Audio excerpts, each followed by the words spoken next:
출애굽기 35장 30절로부터 35절 우리 두 군데서 보도록 하겠습니다. 먼저 시편 104편 30절 말씀입니다. 시편 104편 30절 말씀입니다. 한 절이니까 우리 함께 합독하도록 하겠습니다. 시작. 주의 영을 보내어 그들을 창조하사 지면을 새롭게 하시나이다. 아멘. 우리 출애굽기 35장 30절로부터 35절까지입니다. 이것은 우리 교독하도록 하겠습니다. 모세가 이스라엘 자손에게 이르되 볼지어다 여호와께서 유다 지파 홀의 손자여 우리의 아들인 불살레를 지명하여 부르시고 하나님의 영을 그에게 충만하게 하여 지혜와 총명과 지식으로 여러 가지 일을 하게 하시되 금과 은과 노스로 제작하는 기술을 고안하게 하시며 보석을 깎아 늘리며 나무를 새기는 여러 가지 정교한 일을 하게 하셨고 또 그와 단지파 아히사막의 아들 오홀리압을 감동시키사 가르치게 하시며 지혜로운 마음을 그들에게 충만하게 하사 여러 가지 일을 하게 하시되 조각하는 일과 세공하는 일과 청색, 자색, 홍색 실과 가는 배실로 수놓는 일과 짜는 일과 그 외에 여러 가지 일을 하게 하시고 정교한 일을 고안하게 하셨느니라. 아멘. 네, 오늘은 우리 성령의 일반 사역에 대해서 우리 생각해 보려고 합니다. 하나님의 사역은 우리 크게 두 가지로 구분해 볼 수 있습니다. 일반 사역과 특별 사역입니다. 일반 사역은 창조하시고 섭리하시는 일들. 여러분, 하나님이 우주 만물을 창조하셨으면 믿으십니까? 그리고 그분이 지금도 섭리해 가심을 믿으십니까? 네, 우리 인류의 역사, 또 피조계의 모든 진행은 하나님께서 직접 섭리하고 역사하고 계십니다. 우리는 그걸 믿는 겁니다. 그리고 성경은 그런 역사 가운데 구원받은 하나님의 백성들에 관한 역사, 구원받은 하나님의 백성들에게 하나님이 어떻게 구원하시고 구원받은 사람들을 어떻게 축복하시고 그들로 하여금 어떻게 하나님의 뜻을 이루어가게 할지 이를 기록한 책입니다. 그래서 우리는 하나님께서 일반적으로 이 세상의 모든 일에 관여하고 계시고 또 두 번째는 하나님이 하는 특별 사역은 저와 여러분을 구원하시는 아담의 타락부터 시작해서 하나님께서 노아와 아브라함 그리고 모세 시대, 다윗 시대 또 예언자들의 시대를 쭉 거쳐가면서 그리스도 예수가 이 땅에 오셨고 그리스도 예수를 믿는 우리들 전 하나님의 백성들을 어떻게 구원해 가시는가, 이것을 우리는 특별 사역이라고 합니다.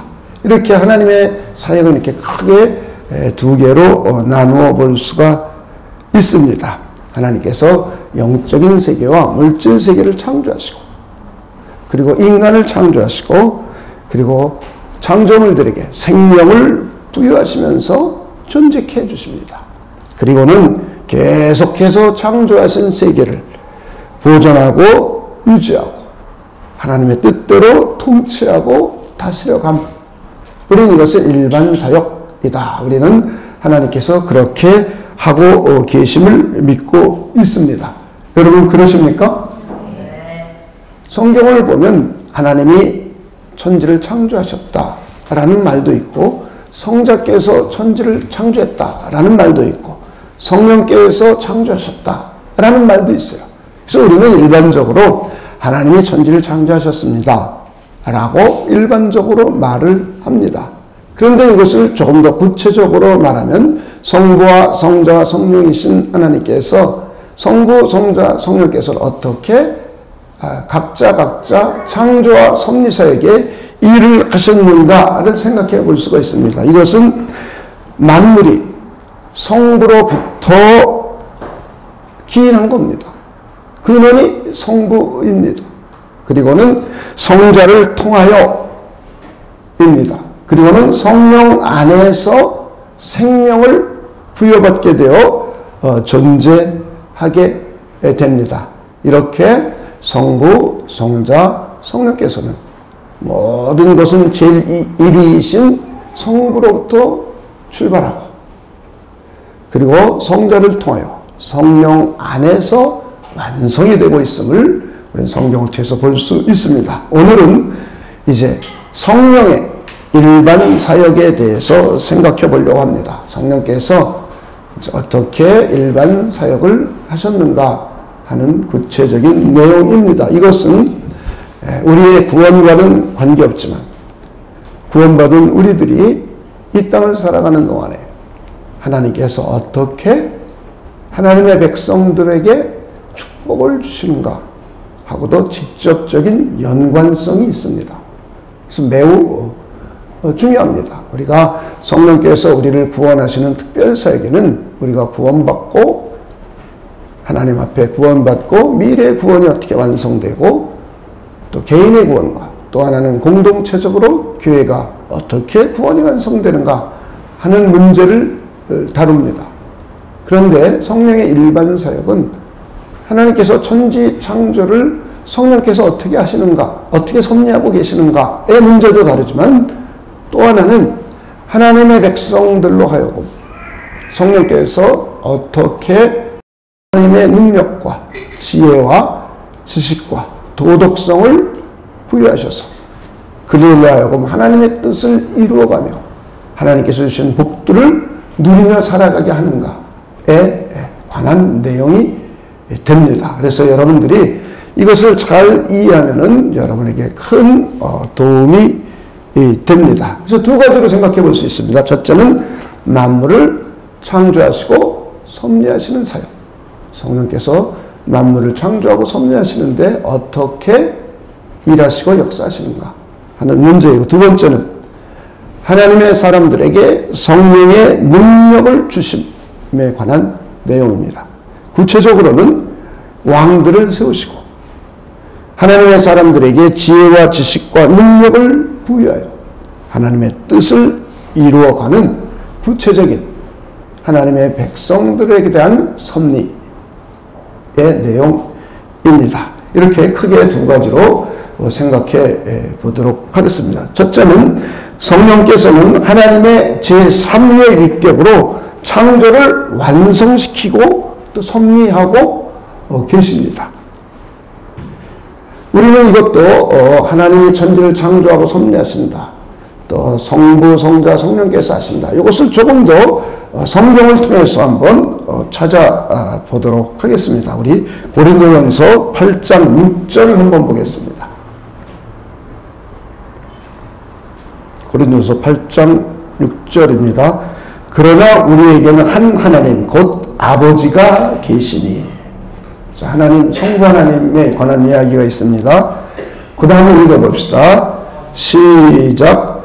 만물이 그에게서 났고 우리도 그를 위하여 있고. 첫째는 만물이 성부 하나님께서 났고, 그렇죠?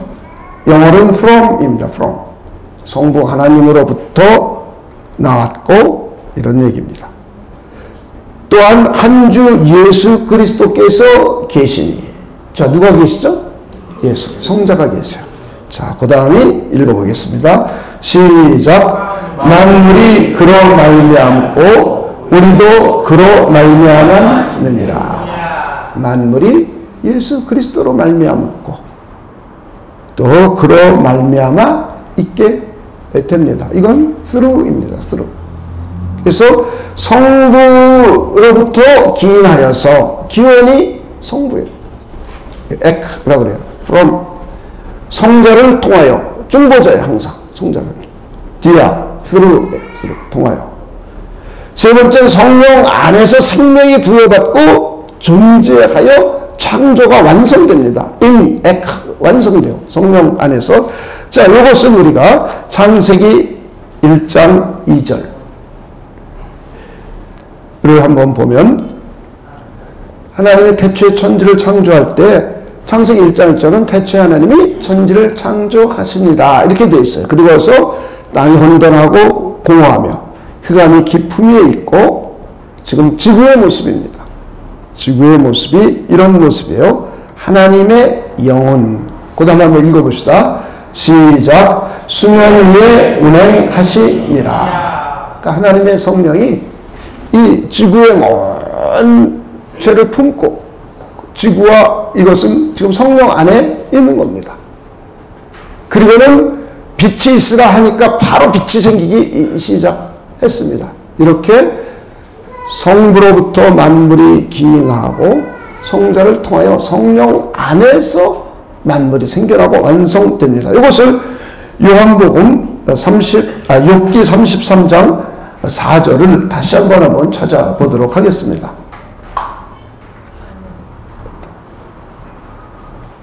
하나님의 영이 나를 지으셨고 전능자의 기운이 나를 살리시느니라.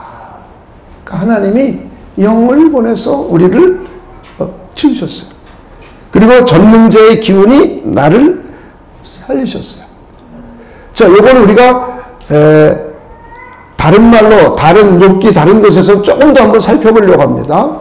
하나님께서 성령을 보내서 나를 지으셨는데 그리고 전능자의 기운이 나를 살리신다 이렇게 말을 하는 것을 우리 욥기 34장 14절 15절을 다시 한번 또 보도록 하겠습니다.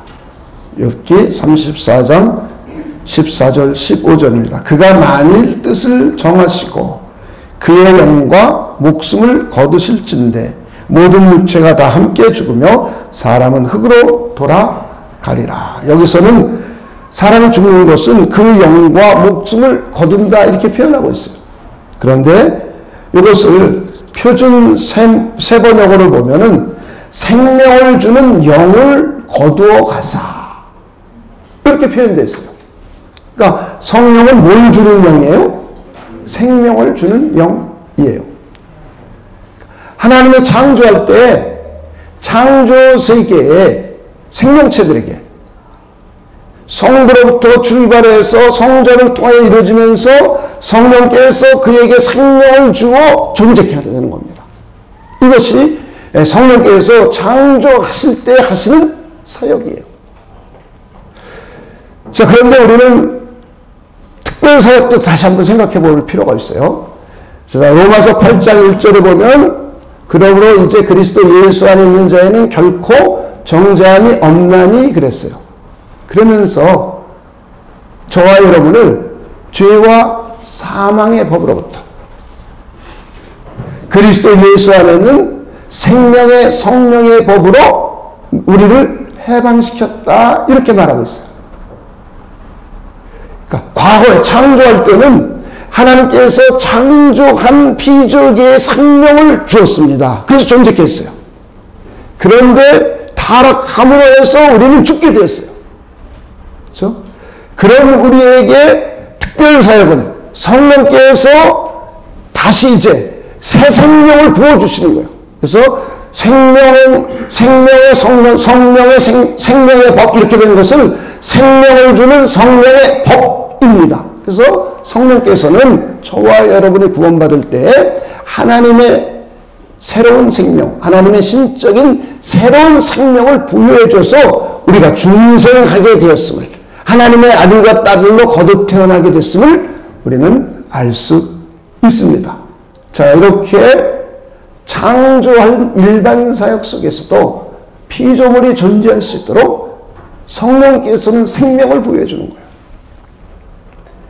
그런데 죄 때문에 타락하여 죽게 된 우리에게도 하나님의 새 생명을 부어주어서 영생 복락을 누리게 하는 것도 하나님께서는 성령을 통하여 생명을 주는 법에 의해서 성령을 통하여 우리들로 하여금 그리스도 예수 안에 있는 사람 생명을 주는 성령의 법에 의해서 우리가 새 생명을 갖게 됩니다. 할렐루야. 아멘. 이렇게 일반 사역에서 피조물로서 생명을 소유하게 된 것도 성령께서 주시지만 이제 특별 사역을 통해서 저와 여러분이 구원을 받는 것도 하나님께서는 성령을 통하여 새 생명을 부여해 주는 것을 우리가 알 수 있습니다. 다시 정리하면 하나님께서는 일반 사역 속에서 성부로부터 출발하여 성자를 통하여 성령 안에서 성령께서 생명을 부여해 주심으로 해서 창조가 완성이 됩니다. 그리고는 창조된 피조물에게 생명을 지속적으로 부여해 주는 것. 그리고는 그 생명체가 유지하고 보존시키면서 하나님의 뜻대로 통치하시는 것을 이제 성령께서 이루어 가십니다. 하나님의 영은 생명을 부여하고 존재하게 함으로 창조 사역을 완성시킨 겁니다. 그리고 창조되어 존재하는 생명체에게 생명을 지속적으로 부여하는 거예요. 그래서 유지가 되는 겁니다. 그리고 보존이 되는 겁니다. 그리고 피조물들과 협력하여서 하나님의 뜻을 위해서 또 하나님께서는 통치하시는 일도 이렇게 성령께서 하고 계심을 우리는 알 수 있습니다. 그래서 성령은 인격을 가진 하나님의 제3위의 위격입니다. 그래서 성령과 하나님은 동등한 거예요. 동등. 그러면서 성령이 숨길, 피조물들이 살아가는 생명을 주는 영이라고 지칭하고 하나님의 숨결을 의미하기도 합니다.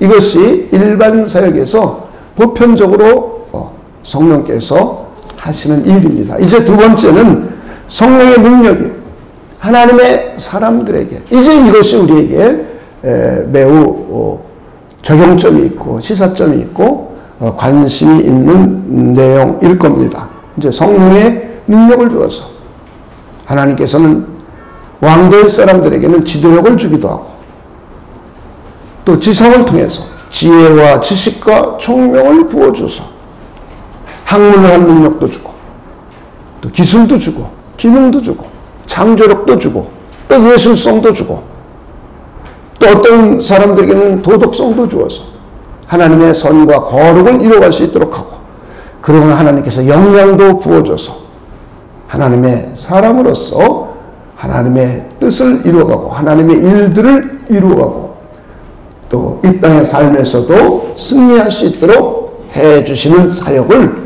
성령께서 하고 계십니다.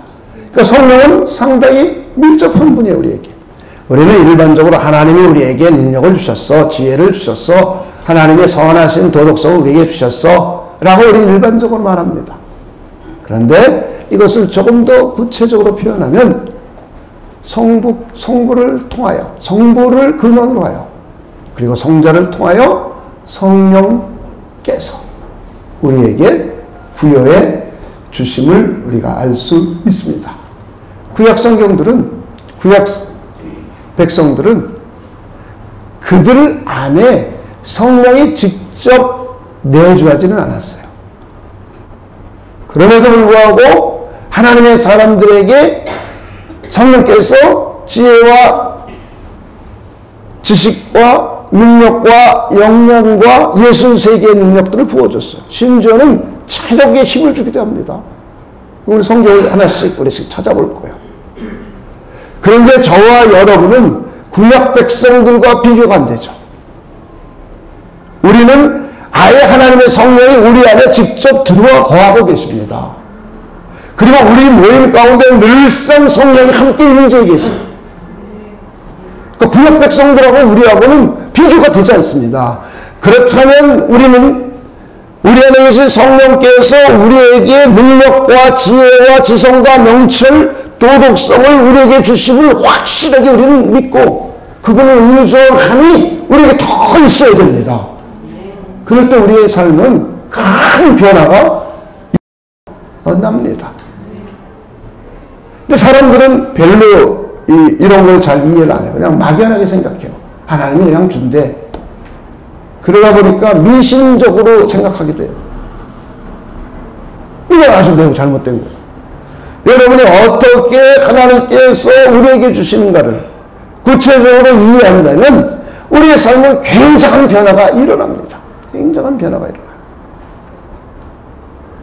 물론 우린 신약성경에 와서도 육신의 생각은 사망이고, 육신의 생각은 하나님과 멀어지고, 육신의 생각은 하나님을 기쁘시게 할 수 없고, 육신의 생각은 하나님의 뜻을 따를 수 없다라고 알고 있어요. 그리고 성령의 생각은 우리에게 생명과 평안을 주고, 성령의 생각은 하나님과 가까워지게 하고, 성령의 생각은 하나님의 뜻을 따를 수 있게 하고, 성령의 생각은 하나님을 기쁘시게 할 수 있기 때문에 성령을 쫓아 행하라 라는 말씀이 신약성경에 와서도 끊임없이 우리에게 주어지고 있어요. 그럼에도 불구하고 우리는 이거를 삶 속에서 구체적으로 누리거나 적용하지 못하는 수많은 기독교인들의 안타까움이 있어요. 안타까움이죠. 하나님께서 그런 기회뿐만 아니라 그럴 수 있는 방법까지 우리에게 구체적으로 제시해 주셨습니다. 그런데 자기가 가지고 있는 달란트와 자기가 가지고 있는 지식과 지혜와 능력을 가지고 그 한계 안에 살고 있는 우리의 모습이에요. 그런데 하나님은 그 한계를 뛰어넘어 하나님으로부터 부여받는 후천적으로 하나님께서 성령을 통하여 우리에게 제공해 주시는 능력과 지혜와 명철과 그리고 역량들, 그런 도덕성을 가지고 살기를 원하시는 하나님의 마음입니다. 저는 이것을 여러분들이 잘 이해하시고 삶 속에서 적용하며 살기를 주님의 이름으로 축원을 드립니다.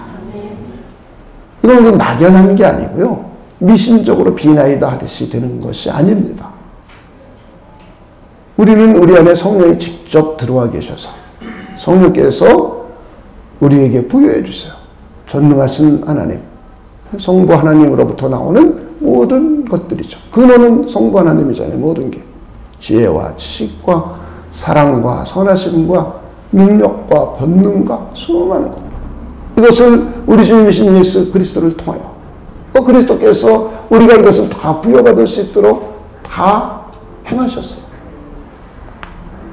그리고는 성령이 우리 안에 들어오셔서 성령께서 이것을 적용시킬 수 있도록, 맛보아 누리며 살아갈 수 있도록 이루어가고 계세요. 그럼에도 불구하고 우리는 그 하나님을 의존하지 않고, 그 하나님을 의지하지 않고, 성령께서 구체적으로 나에게 이루어주시는 것을 의존하지 않는 우리의 모습을 한번 깊이 반성해 봐야 됩니다. 성령께서는 지도력과 지성과 그리고 도덕성과 역량들을 부어주시는 것을 우리 하나씩 성경 속에서 우리 찾아보도록 하겠습니다. 여러분 관심 있으십니까? 네. 제일 먼저 우리는 사사들에게 성령께서 하나님의 능력을 부어주심을 볼 수 있어요. 그렇죠? 이스라엘 민족들이 가나안 땅에 들어가서 각 지파별로 살고 있습니다. 이때 이스라엘 민족들은 자기 소견대로 하나님의 뜻을 따르지 않고 자기 소견대로 막 살아요. 그랬더니 이웃 국가에서 침범을 해 들어옵니다. 이건 하나님의 징치하시는 방식이에요. 하나님께서 하나님의 백성들이 하나님이 원하시는 대로 살지 않으면 주변 국가들을 보내서 하나님의 백성들을 징계하십니다. 징치하세요. 이게 하나님의 방식이에요. 구약은 끊임없이 그런 역사가 기록되고 있어요. 그러면서도 신약에 와서도 똑같은 말을 해요. 로마서 13장에 보면 하나님 모든 권세는 하나님께로부터 나온다 그랬어요. 그리고 로마 시대를 생각하는 겁니다. 그 로마의 시대에 황제제도, 귀족제도, 그리고 로마법을 가지고 사회, 로마 제국을 통치하고 있었어요. 어느 때는 기독교를 억압하기도 했습니다. 많은 사람을 죽이기도 했어요. 그럼에도 불구하고 로마서는 뭐라고 말하냐면 모든 권세는 다 하나님께로부터 나는 것이다. 그리고 그들도 열왕들과 각 행정 관료들, 왕들도, 그리고 지도자들도 세상 사람들이지만 하나님께서 세웠다. 그리고 그들도 내 종이다. 라고 말해요. 바로도 하나님의 종이라고 그래요. 그래서 바로도 하나님의 종이고 그들도 믿지 않는 사람들이지만 하나님의 종이에요.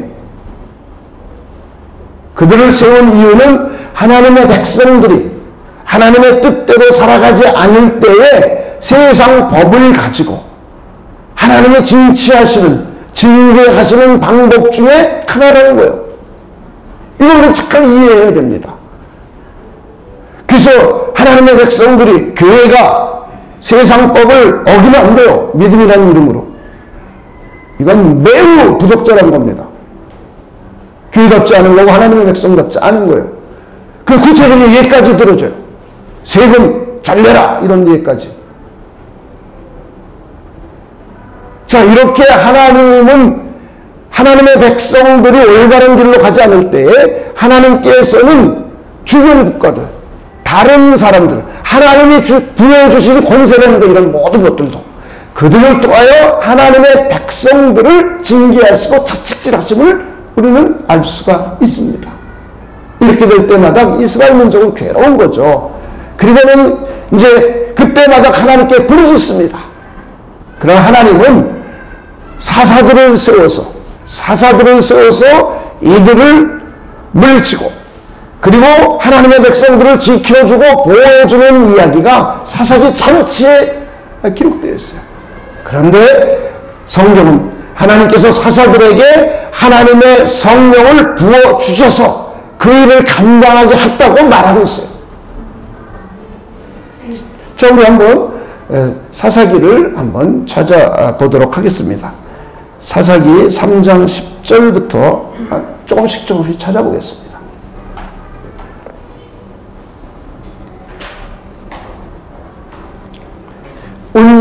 사사 운니엘에게 하나님의 성령이 임하여서 사사기 3장 10절입니다. 여호와니 그에게 임하셨으므로 운니엘에게 임했어요. 이스라엘의 사사가 되어 나가서 싸울 때 여호와께서 메소포타미아 왕 구산 리사다임을 그의 손에 넘겨주심에 운니엘의 손이 구산 리사다임을 이기느니라. 이렇게 사사 운니엘에게 하나님의 성령이 임해서 적 왕을 물리치게 합니다. 자, 기드온도 마찬가지죠. 입다도 마찬가지입니다. 사사 기드온, 사사 입다. 기드온 한번 찾아볼까요? 사사기 6장 34절입니다.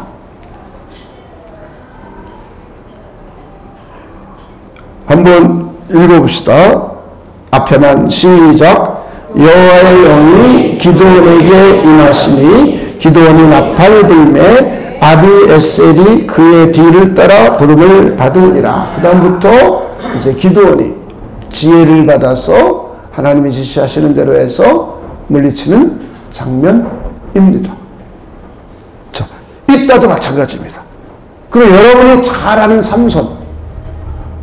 삼손은 그에게 체력적인 힘도 줘요. 이건 우리에게 시사하는 바가 있죠. 성령의 충만함을 힘입고 성령의 능력을 힘입으면 우리가 건강해질 수 있음을 시사하는 겁니다. 더 나아가서 예술을 하는 사람들, 몸을 쓰는 사람들이 몸 관리에도 큰 도움이 됨을 시사해주고 있어요. 즉 우리 삼손에게 하나님의 영이 임하니까 어마어마한 힘이 나와서 사자를 물리칩니다. 젊은 사자를 물리치고 젊은 사자 얼마나 힘세고 아주 무악하고 막 공격적인 그 사자를 물리칩니다. 그리고 적 1000명을 물리쳐요. 그리고 밧줄도 끊어요. 이거 어마어마한 힘이죠. 우리는 이런 걸 통해서 하나님의 성령께서 운동을 하고 몸을 쓰는 사람들에게, 노동을 하거나 힘을 쓰는 사람들에게 하나님의 성령을 통하여 활력있고 생명력 넘치고 힘있게 함도 그리고 추격함도 우리는 적용시켜 볼 수가 있습니다. 여러분 삶에 이런 걸 적용시켜야죠. 저는 여러분이 그런 분들 되시길 주님의 이름으로 축원을 드립니다. 한번 사사기 14장 5절, 6절, 9절 한번 보겠습니다. 사사기 14장 5절. 삼손이 그의 부모와 함께 딥나에 내려가 딥나의 포도원에 이른즉 젊은 사자가 그를 보고 소리 지르는지라. 젊은 사자입니다. 자, 읽어봅시다. 6절입니다. 시작. 여호와의 영이 삼손에게 강하게 임하니 그가 손에 아무것도 없이 그 사자를 염소 새끼를 찢는 것 같이 찢었으나 그는 자기가 행한 일을 부모에게 알리지 아니하였더라. 또 19절도 한번 읽어보죠. 여호와의 영이 삼손에게 갑자기 임하시매 삼손이 아스불론에 내려가서 그곳 사람 30명을 쳐 죽이고 노력하여 수수께끼 깊은 자들에게 옷을 주고 시인이 놓아여 그의 아버지 집으로 올라갔고. 엄청난 괴력이죠. 농구하는 선수가 이런 괴력이 있다면 대단할 것 같아요. 자, 한번 사사기 15장 14, 15절도 한번 봅시다. 삼손이 레위의 이름에 블레셋 사람들이 그에게로 마주 나가며 소리 지를 때, 그 다음에 읽어봅시다. 시작. 여호와의 영이 삼손에게 갑자기 임하시매 그의 팔 위에 밧줄이 불타는 삼과 같이 그의 결박된 손에서 떨어진지라. 삼손이 나귀의 새 턱뼈를 보고 손을 내밀어 집어들고 그것으로 1000명을 죽이고. 이게 어마어마한 괴력 아닙니까? 이거 소설이 아니에요. 성경은 역사적 실제 사건입니다. 여러분 성경이 역사적 실제 사건이라고 믿으십니까? 이게 정통신앙인이에요. 정통신앙인은 사건이 실제 역사적인 사실이라고 믿는 겁니다. 자유주의 영향을 받으면 그렇게 믿질 않아요. 어떻게 믿느냐? 이것은 한 이야기다. 설화다. 그래요. 설화. 인간에게 교훈을 주기 위한 설화다. 그래요. 여러분 설화라고 믿으십니까? 실제 사실이라고 믿으십니까? 실제 사실이에요. 성경을 어떻게 받아들이느냐가 참 그리스도인이냐 아니냐 결정나는 거예요. 여러분 성경이 역사적 실제 사실이라고 믿으십니까? 그러면 태초에 하나님의 천지를 창조하신 걸 믿는 거예요. 에덴 동산 사건이 실제 사건이라는 걸 믿는 거예요. 사사들에게 성령이 임하여서 젊은 사자를 물리친 걸 믿는 거예요. 삼손에게 성령이 갑자기 임해서 밧줄을 불탄 삼같이 끊어내버리고 턱뼈를 가지고 1000명을 물리친 것을 믿는 거예요. 하나님께서 하나님의 백성들을 보호하고 지켜주기 위하여 하나님의 사람 가운데 한 사람에게 하나님의 성령을 부어주셔서 그 일을 감당하게 해 주신 거예요. 할렐루야. 우리는 이것을 영화로 봤기 때문에 사람들은 영화라고 생각해요. 소설이라고 생각해요. 우리 그러면 안 됩니다. 그리스도인이라면. 그리스도인은 성경은 역사적 실제 사실 사건이라고 우리 믿는 거예요. 그래서 삼손에게는 갑자기 성령이 부어져서 이 일을 감당하겠어요. 그런데 우리에게는 갑자기 성령이 부어진 것이 아니라 우리 안에 하나님의 성령이 거하고 계세요. 할렐루야. 여러분 안에 하나님의 성령이 거하십니까? 그렇기 때문에 우리에게 하나님을 전적으로 의존하면 우리에게도 이런 경험을 할 수 있는 거예요. 할렐루야. 성령은 우리에게 이걸 저절로 시켜주시는 분이에요. 하나님의 능력을. 이것은 지금 체력적인 역량들이죠. 지금 사사들에게 보면. 그리고 물론 지혜와 여러 가지 역량들이 있겠지만 특별히 삼손에게서는 체력적인 힘을 부여해 주는 겁니다. 체력적인 한계를 뛰어넘게 해줬어요. 할렐루야. 저와 여러분에게도 우리 안에 계신 성령께서는 우리 각자 있는 체력에 연약함이 있어요. 병들기도 하고 암에 걸리기도 하고 각종 질병에 걸려 그리고 피곤하고 힘들 수도 있어요. 자, 이럴 때 하나님의 성령의 능력을 의지를 하여서 하나님께서 내 안에 계신 성령을 통하여 체력을 공급해 주시고 생명을 공급해 주시고 치유하심을 공급해 주시는 능력을 우리가 체험해야 돼요. 할렐루야. 이게 우리 적용점입니다. 적용. 저는 여러분들이 그럴 수 있는 분들이 되시기를 주님의 이름으로 축원을 드립니다. 그리고는 이제 선지자들에게 나타나셔서 환상을 보게 하고 예언과 계시를 주세요. 구약시대. 이것은 우리가 특별계시에서 이 문제는 다룰 겁니다. 일반적인 것만 생각해 보면은 70인의 장로에게 하나님의 성령이 임해서 이들이 예언을 했어요. 다윗도 하나님의 성령이 그에게 임하셔서 하나님의 말씀을 전하고 있어요. 선지자들도 하나님의 성령이 임해서 이스라엘 민족들을 향하여 권면의 이야기를 해줘요. 경계의 이야기를 해줘요. 너희들 그러면 안 된다. 바르게 잘 그리스도인답게 살아야 된다. 율법을 잘 지키며 살아야 된다. 목사도 그게 역할이에요. 여러분이 신앙인으로서 합당치 못하게 하면 제가 그런 걸 얘기해 주는 거예요. 권면, 경계. 근데 오늘날은 이런 얘기를 들으면 사람들이 싫어해요. 웬 참견이냐고. 그런데 목사는 그게 역할이에요. 역할. 그걸 안 하면 직무태만인 거예요. 직무태만. 그래서 저는 여러분들에게 가끔 권면도 하고 어떤 때 따끔하게 말도 하는 거예요. 그런데 이건 제 생각이 아니에요. 제 생각은 저는 제 개인의 의견이나 개인의 생각을 말하는 게 아니에요. 성경적인 생각, 성경적인 사상, 하나님이 뜻, 하나님이 기뻐하시는 것, 이런 거 말하는 거예요. 우리 예를 들어 봅시다. 동성애 혹은 결혼하기 전에 이 남자 저 여자 만나서 막 성관계 갖는 거, 이게 그리스도인으로서 합당합니까? 합당한 게 아니죠. 술 먹고 담배 피고 막 자기 맛대로 하는 거, 방탕한 생활하는 거, 이게 그리스도인으로서 합당한 생활입니까? 합당치 않아요. 그럼 목사들은 얘기해야 돼요. 장로들도 얘기해야 돼요. 그런 거.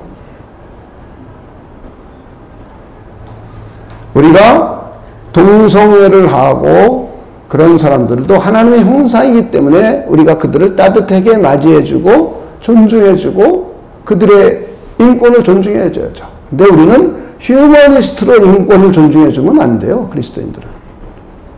인권을 존중하되 그들이 하나님의 형상이기 때문에 존중해주는 거예요. 이게 기본 사상이에요. 그런데 그들이 우리 교회에 왔으면, 그리스도를 영접시켰으면 그것이 잘못됐음을 분명히 말하고 고치도록 권면해주고, 그렇죠? 교육시키고 치료받게 하고 해야 돼요. 이게 맞는 거예요. 너 그것도 괜찮아라고 말하면 안 돼요.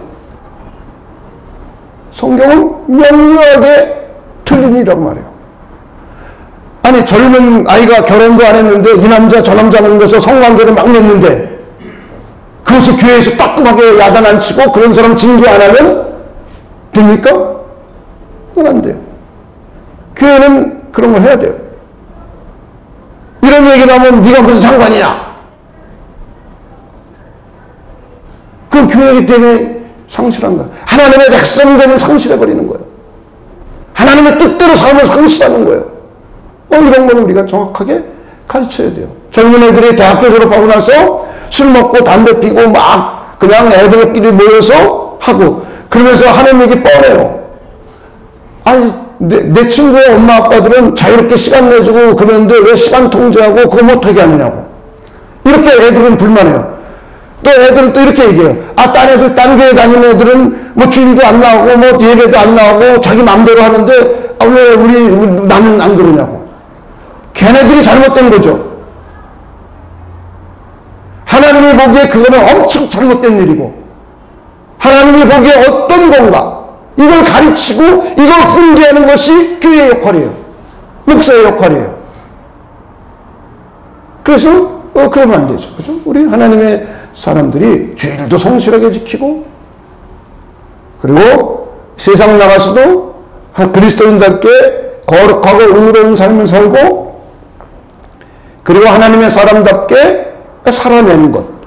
이것이 하나님이 우리를 향하신 뜻이에요. 그러니까 우리는 이걸 가르쳐 줘야 됩니다. 그런데 하나님의 백성들이 구약시대에도 그렇지 않아요.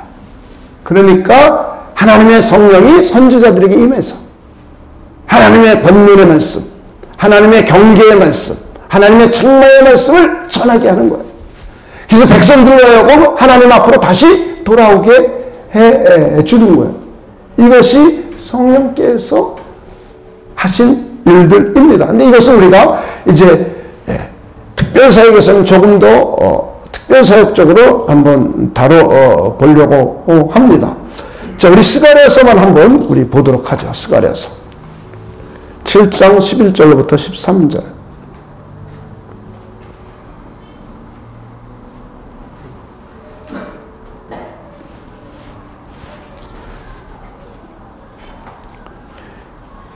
그들을 듣기를 싫어하여 등을 돌리며 듣지 아니하고 귀를 막으며.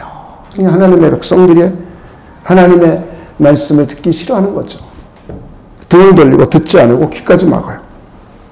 그 마음을 금강석 같게 하여 율법과 만군의 여호와가 그의 영으로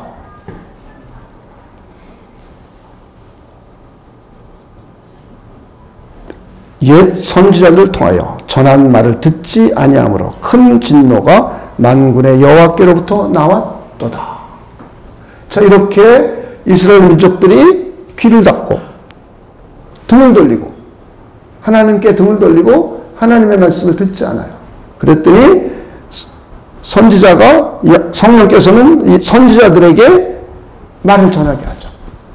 자, 그럼 듣고 돌아와야 돼요? 듣고 돌아오지 않아야 돼요? 듣고 돌아와야 돼요. 다윗 왕은 어땠습니까? 나단 선지자가 책망하니까 듣고 돌아왔어요. 자, 나단 선지자가 왕에게 책망하는 거예요. 자, 하나님이 우리아의 아내를 범한 사건을 놓고 하나님이 너 잘못했어 라고 나단 선지자에게 성령을 통해서 말하게 했어요. 사실 쉽지 않죠, 왕에게. 그죠? 예를 들면 지금 제가 김정은한테 가서 말하는 거예요. 제가 북한 사는데 죽을 각오해야죠. 그래도 해야 돼요, 안 해야 돼요? 해야죠. 그게 제 직무라면. 그래, 목사죠. 나간 선지자에서 가서 한 거예요. 그랬더니 다윗 왕은 이게 일반인하고 다른 거예요. 통회하고 자복하고 회개하잖아요. 할렐루야. 이게 다른 거예요. 사울 왕은 통회하고 자복하고 회개하지 않고 변명을 돼요. 내가 그랬던 이유를 변명을 돼요. 이게 사울과 다윗의 차이예요. 자, 그랬더니 13절입니다. 13절. 내가 불러도 그들이 듣지 아니한 것처럼. 그 다음에 봅시다. 시작. 그들이 불러도 내가 듣지 아니하리라. 만군의 여호와가 말하였느니라. 그러니까 그때 가서는 하나도 안 들으니까 그때 가서는 아무리 하나님께 부르짖어도 하나님이 들어준다, 안 들어준다? 안 들어준다는 거예요. 이렇게까지 되면 안 되죠. 그죠? 자, 우리 여러분, 하나님께서 책망하시면 곧바로 뭐 한다? 회개. 이게 다윗과 같은 복을 받는 비결이에요. 그러니까 사울왕과 같이 하나님께 사울은 버림받았죠. 그거는 회개하지 않고 변명만 된 거예요. 핑계만 된 거예요.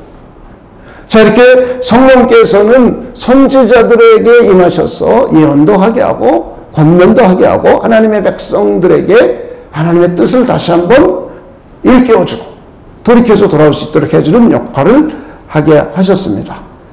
세 번째는 성령께서는 깨달음을 주세요. 지혜와 지성을 부어주세요. 여기까지만 하겠습니다. 이 양이 꽤 많은데요. 뒤로는 진짜 우리가 적용할 게 꽤 많아요.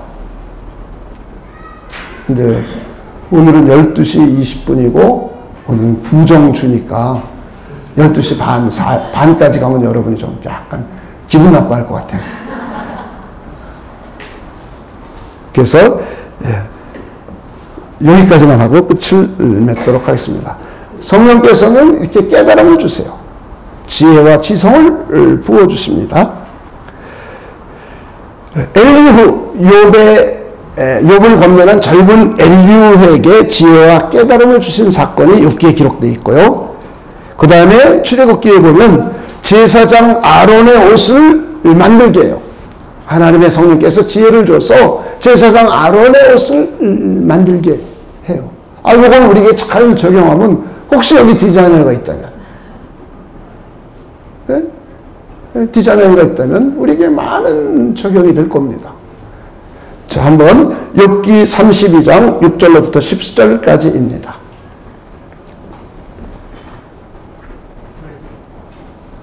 부스 사람 바라겔의 아들 엘리후가 대답하여 이르되 나는 연소하고 당신들은 연로하므로 뒷전에서 나의 의견을 감히 내놓지 못하였노라.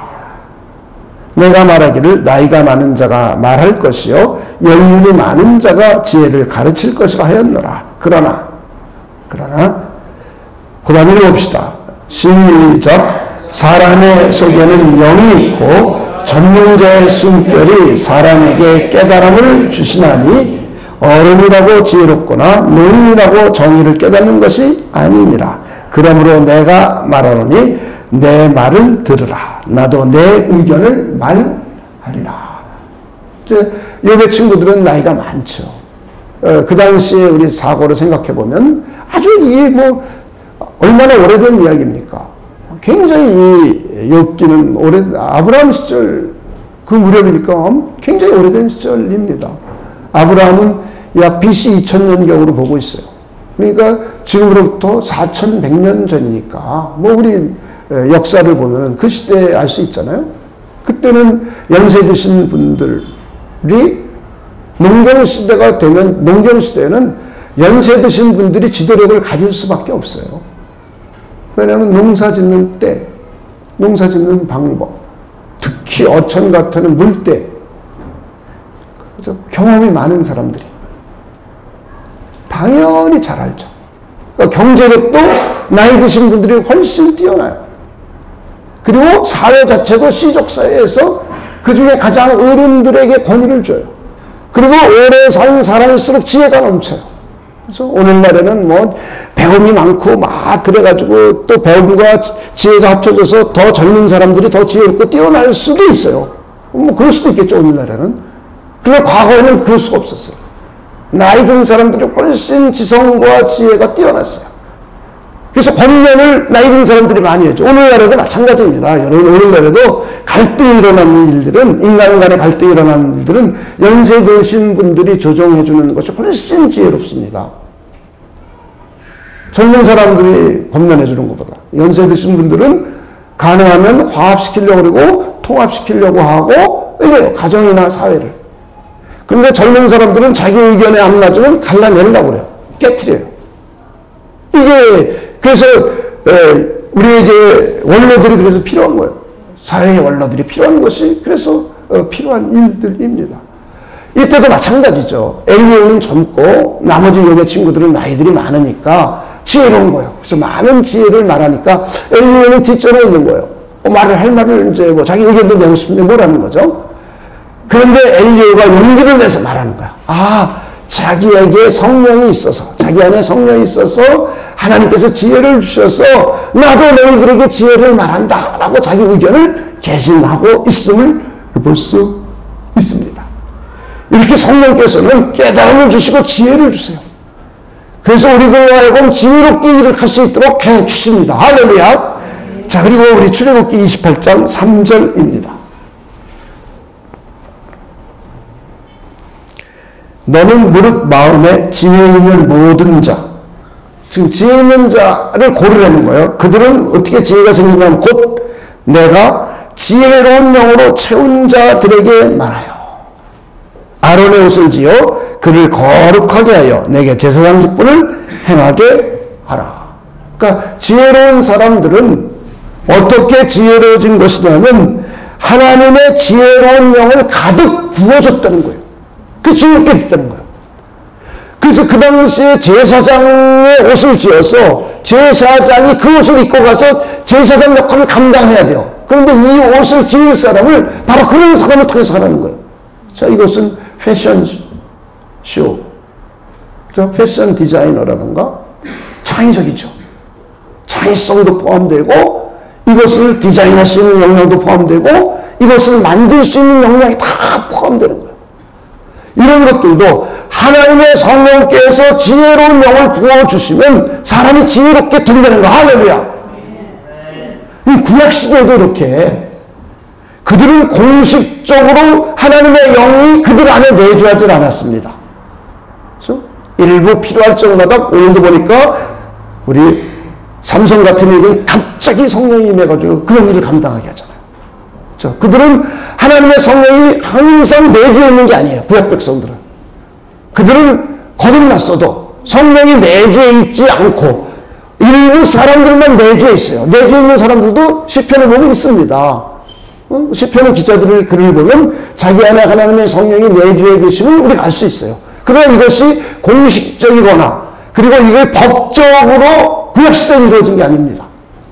근데 신약 백성들은 오순절날 성령의 강림하심으로 인해서 교회와 교회 지체인 우리 안에 직접 들어오셨어요. 할렐루야. 내주해 계세요. 이것이 구약 백성들보다 훨씬 받은 복이에요. 우리가 구약 백성들보다 더 좋은 게 무엇이냐? 구체적으로 예를 들어보면 이런 겁니다. 이런 거. 여기는 한 사람도 예외 없이 하나님의 성령이 여러분 안에 다 내주해 계세요. 그래서 그 성령께서 이제는 여러분들에게 체력의 능력도 부어주고 권능도 부어주고 그리고 지혜도 부어주고 권면의 이야기도 부어주고 그래서 자의력도 부어주고 깨달음도 부어주고 그래서 여러분들로 하여금 하나님의 뜻을 이루어가면서 그 역량을 힘입어서 여러분이 사회생활하고 가정생활을 하는데도 도움을 줄 수 있다는 거야. 할렐루야. 이게 그러니까 복이에요, 복이 아니에요. 우리가 훨씬 더 복을 많이 받았어요. 구약 사람들보다. 그런데 이런 복을 부여받았음에도 불구하고 우리는 그 성령을 의존하지 않아요. 그 하나님을 의존하지 않아요. 하나님이 그리스도 예수를 믿는 우리에게 하나님의 성령을 직접 우리 내면에 인쳐주셨어요. 그리고는 하나님이 성령을 통하여 우리에게 이런 복들을 주는 거예요. 지혜를 주시고 명철을 주시고 능력을 주시고 그리고 심지어는 체력을 건강하게 할 수 있는 체력의 역량도 부어주는 거예요. 할렐루야. 연세 드신 분들 하나님을 전적으로 의존하고 성령의 능력을 의존해 보시기 바랍니다. 그럼 건강하게 더 오래 사세요. 약 의존하지 말고. 그렇다고 약 먹지 말라는 건 아니에요. 약이 하나님 되지 말라는 거죠. 병원이 하나님 되지 말라는 거예요. 제 분에게 병원이 하나님 되지 맙시다. 의사가 하나님 되지 맙시다. 약이 하나님 되지 맙시다. 네, 그러면 안 돼요. 우리는 전적으로 하나님만 우리 하나님이에요. 전적으로 그분만을 의존하는 거예요. 그리고 필요하다면 그 하나님께서 의사 선생님들에게 일반 은총을 주셔서 그들이 좋은 의술을 우리가 활용할 수 있는 거죠. 그죠? 그러나 약을 하나님처럼 의존한다던가 의사를 하나님처럼 의존한다던가 병원을 하나님처럼 의존한다던가 이런 행위는 하지 않기를 주님의 이름으로 축원을 드립니다. 우리는 하나님을 전적으로 의존하셔서 여러분들이 체력도 강건해지기를 축원을 드립니다. 경영자들 경영의 지혜와 능력도 여러분이 할 수 있는 능력이 있을 거예요. 그리고 우리보다 더 잘하는 사람들에게 배울 것도 있어요. 그렇죠? 그러나 그들이 하나님이 되면 안 돼요. 여러분 자신이 경영의 하나님이 되면 안 돼요. 경영을 우리 안에 계신 성령께서 경영의 능력을 부어주시는 것을 믿고 그 하나님의 성령을 의존하여서 전적으로 그 성령의 능력을 의존하여서 우리보다 훨씬 뛰어난 선배들을 찾아가면서 배우는 거예요. 그리고 나의 역량도 최대한 활용하는 거예요. 그러나 우리는 근본적으로 하나님의 역량을 의존하는 거예요. 하나님의 성령의 능력을 의존하는 거예요. 그 하나님께서 성령을 통하여 나에게 경영할 수 있는 능력을 주시는 믿는 거예요. 돈을 벌 수 있는 능력을 주시는 걸 믿는 거예요. 할렐루야. 그리고 기술이 개발할 수 있는 능력을 주시는 걸 믿는 거예요. 여러분은 예수 활동하는 것도 마찬가지입니다. 음악 활동, 무용 활동, 이 모든 것도 똑같아요. 교수가 하나님이 되면 안 된다는 말이에요. 교수에게 배우는 건 중요한 일이에요. 그러나 마치 하나님의 위치에 교수가 들어가 있다든가 그건 안 된단 말이에요. 하나님의 위치에는 하나님만이 계셔야 돼요. 하나님만이. 그리고는 그 하나님의 성령께서 내 안에 들어와 계셔서 성령을 통하여 나에게 그러할 수 있는 역량을 부어주시는 걸 믿고 인정하고 그걸 인정하는 거예요. 그리고는 선생님이 필요하면 그 하나님의 도움을 통해서 좋은 선생님을 만날 수 있도록 구하는 거예요. 할렐루야. 그럼 좋은 선생님 만나서 배우는 거예요. 절대적으로 저는 이 근본 원리를 잊지 않기를 주님의 이름으로 축원을 드립니다. 하나님은 하나님의 백성들에게 이런 일반 은총을 한량없이 부어주셔서 그 성령께서 우리 안에 계시면서 하나님이 주신 능력과 지혜와 역량을 의존하여 살아갈 수 있도록 해 주셨습니다. 여러분 안에 계신 성령은 이 하나님의 능력과 지혜와 명철들을 적용시켜 주시는 분이에요. 그래서 그렇게 의존하여서 살아갈 수 있는 분들이 되시길 주님의 이름으로 축원을 드립니다. 우리 기도하겠습니다. 하나님, 오늘 성령을 통하여 우리에게 주시는 일반 은총, 일반 사역을 한번 생각해 보았습니다. 하나님의 성령을 전적으로 의존하고 하나님의 성령께서 주시는 지혜와 명철과 지식과 능력과 도덕성을 의존하여 하나님께 영광 돌려드리고 이 세상에서도 하나님의 백성다운 삶을 살아갈 수 있도록 하나님께서 역사하여 주시옵소서. 감사를 드리며 예수님의 이름으로 기도하옵나이다. 아멘. 네, 우리